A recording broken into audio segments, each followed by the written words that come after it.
the response to the record was almost overwhelming. It was thrilling, really, and it was hard for us to wrap our heads around, because when we were spent so much time and was so involved with this album, that the day it was finished, and I mean the day once it was mixed and mastered and sequenced everything, the next day it started getting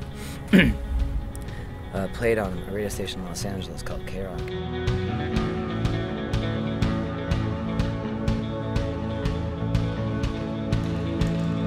So we are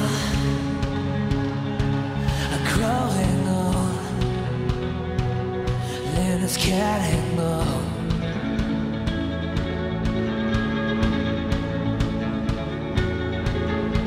Pressure on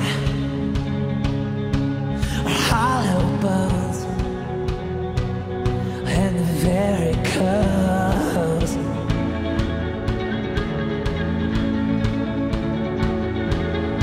Suddenly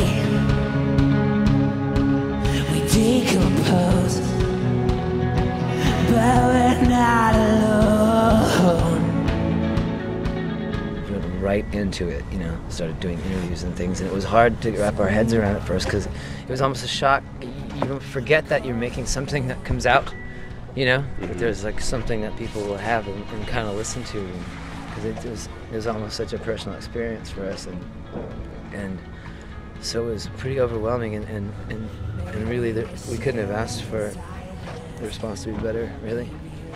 Yeah. So we feel really lucky, that's for sure. Maybe your own devices will keep you afraid and cold, but I memorize your smile lines with lips to lie.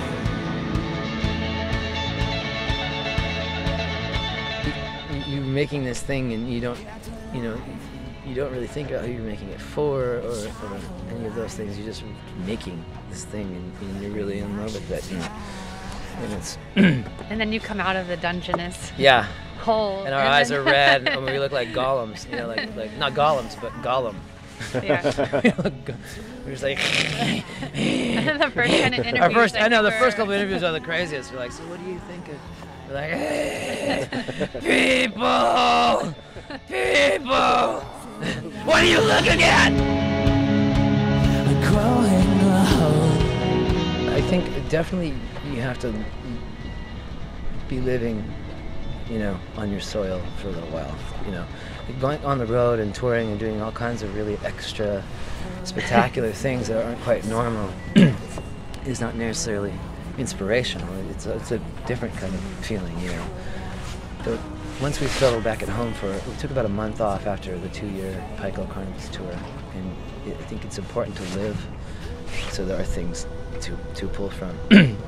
And fortunately, and probably unfortunately, we did do that, and just things were, it just happened to be a very moody, dark time, and for me personally, during the writing of that record, and I had no shortage of inspiration to write from.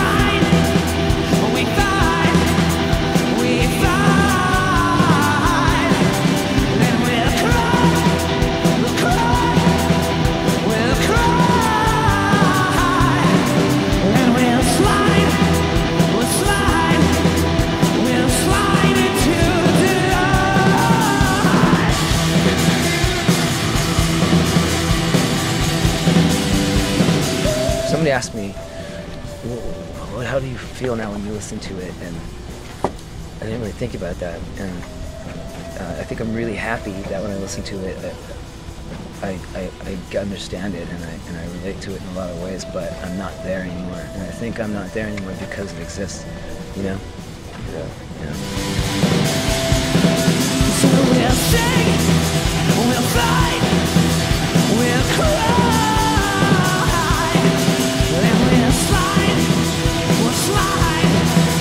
We'll slide into the light.